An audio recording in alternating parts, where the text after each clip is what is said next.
Habari gani ndugu, I am immeasurably happy to speak to you today. My name is Joramu Nkumbi.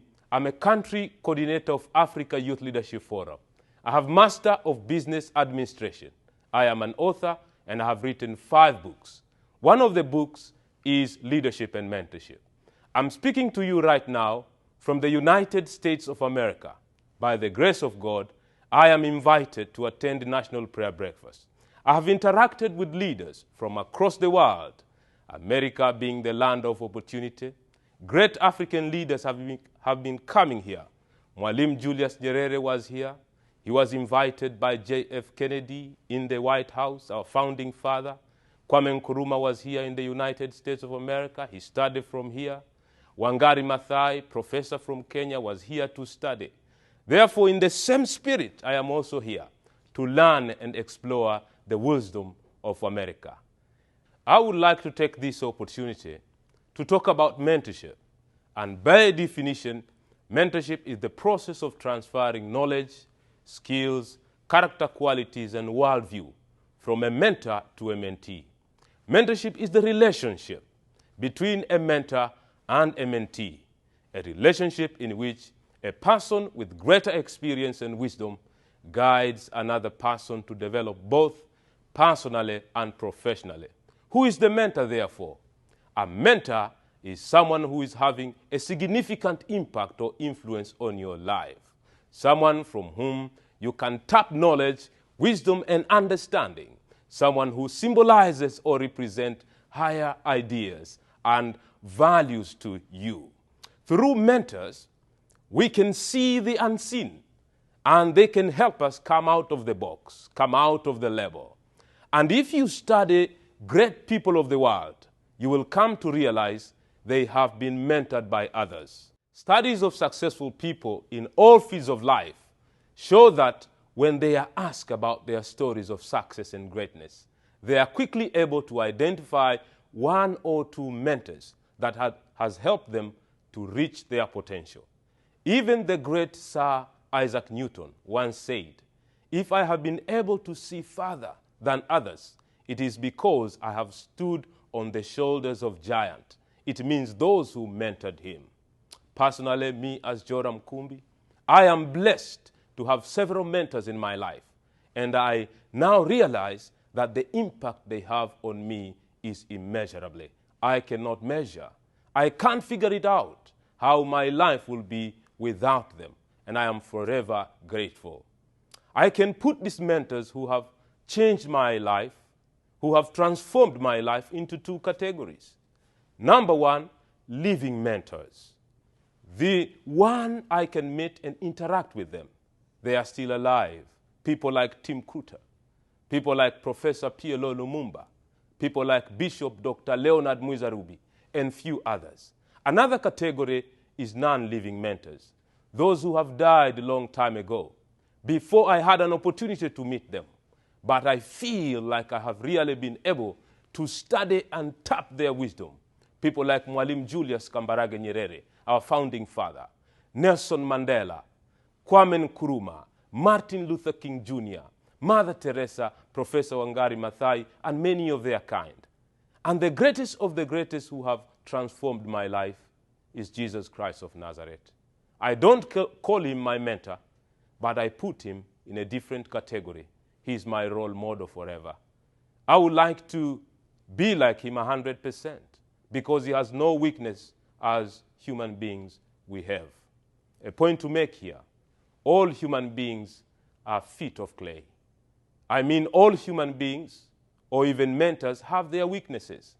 And therefore, we are supposed to learn from our mentors regardless of their weaknesses, because all human beings have weaknesses or imperfection. And if we focus only on those weaknesses, we will not get the best out of them. It takes maturity, therefore, to learn from their shortcomings. And we can even disagree with them on certain issues, but never let that make us to fail to gain from their best qualities. Always remember, when the mentee is ready, the mentor will appear. And when the student is ready, the teacher will appear. There are ways of getting a mentor, and I would like to share with you. First of all, pray about it. and find a person that speaks to you in any field of your life, be it spirituality, business, politics, or even family. You must study the way they do their things, and you must carefully read and analyze everything they write or teach, and make it your own. Don't force them to be your mentors.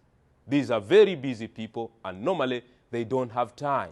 That's why they are unique, and they stand one in a million. Sometimes don't formalize it. Don't give up on them if they are not cooperating in the beginning. Relationship cannot be forced.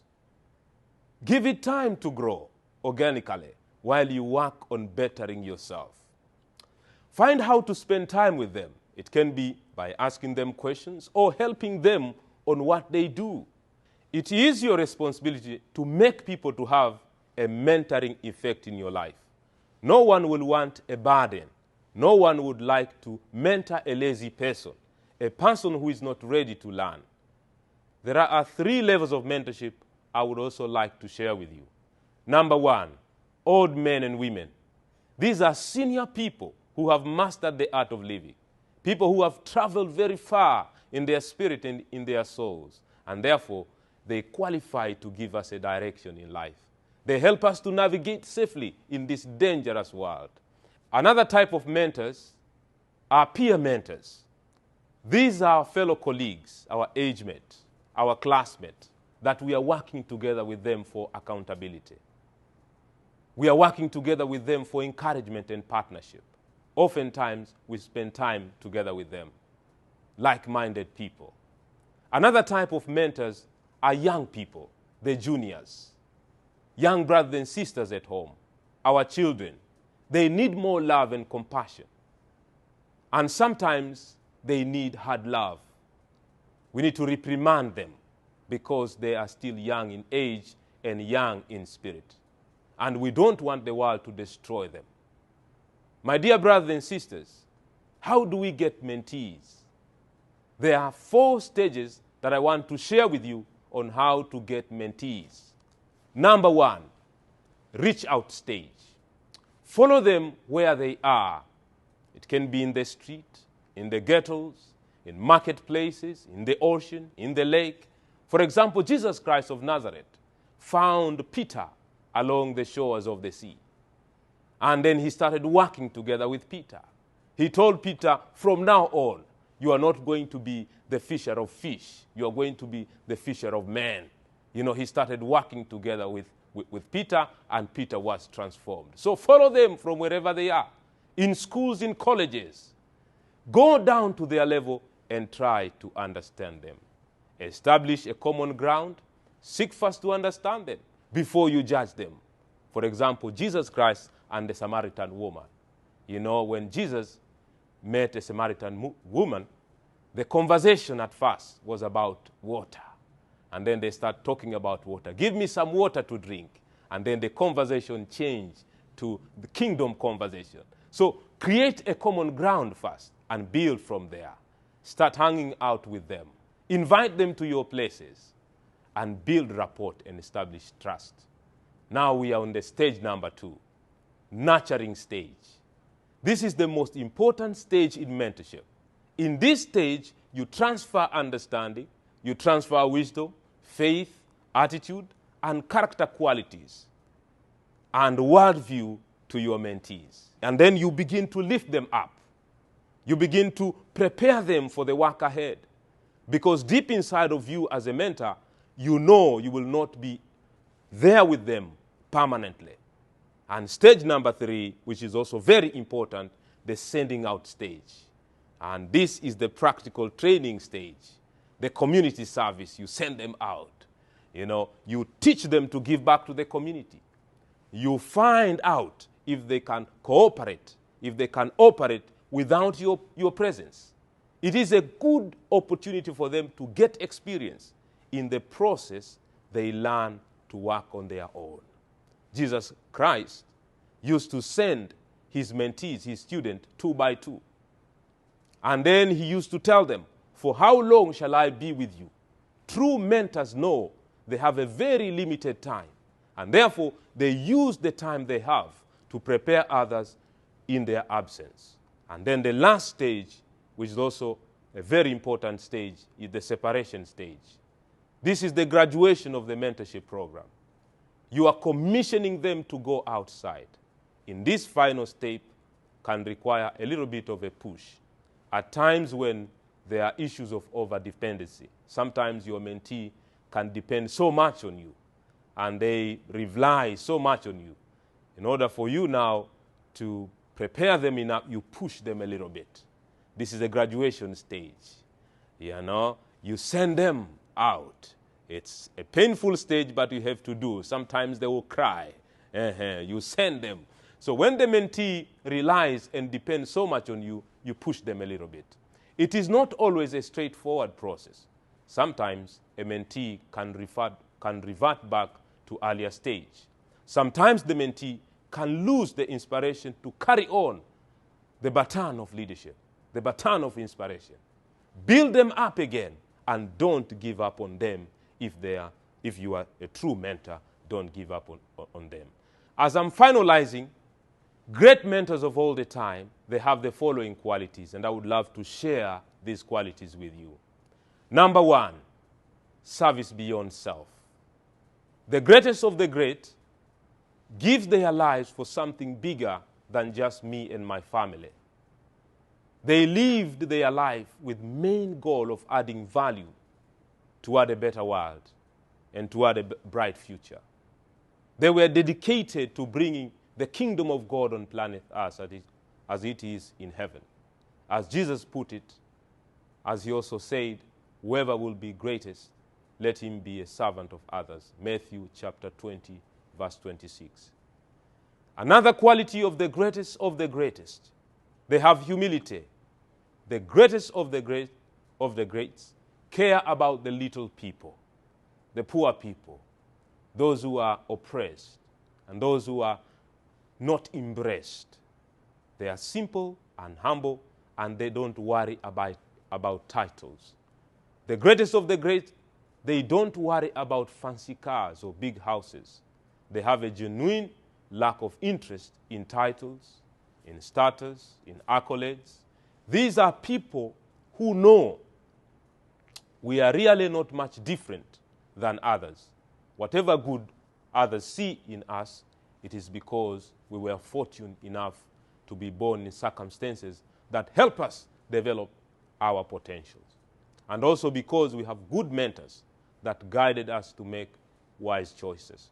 Jesus Christ of Nazareth said, "For those who exalt themselves will be humbled, and those who humble themselves will be exalted." Matthew chapter 23, verse 12. Last quality, which is very important, unconditional love. The greatest of the greatest see humanity as one family.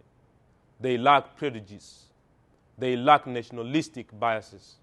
They lack political affiliation biasness. They lack tribal biasness, and also race biases and religious biases. They see every human being as made in the image of God, our Father. And therefore, everyone is my brother, everyone is my sister. Jesus said, if you can love in this way, you deserve to be called children of the Most High God. Luke chapter 6, verse 35. There is no greater title than being called the children of the Most High God.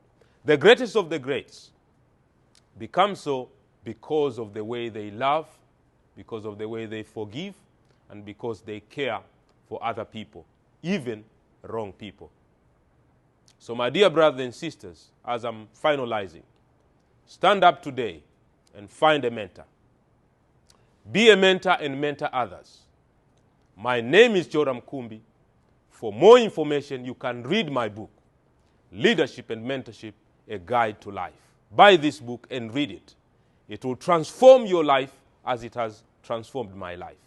You can also follow me on social media accounts. The same name I'm using, Joramu Nkumbi. You can follow me on YouTube. You can follow me on Facebook, Instagram, and Twitter. I am using the same name. Thank you for being attentive. I love you, and because I love you, I care. Paka wakati mwingine, wabadu wakatabau fakir na yuka huku nikiweseka kiwendo wazimu. Naam.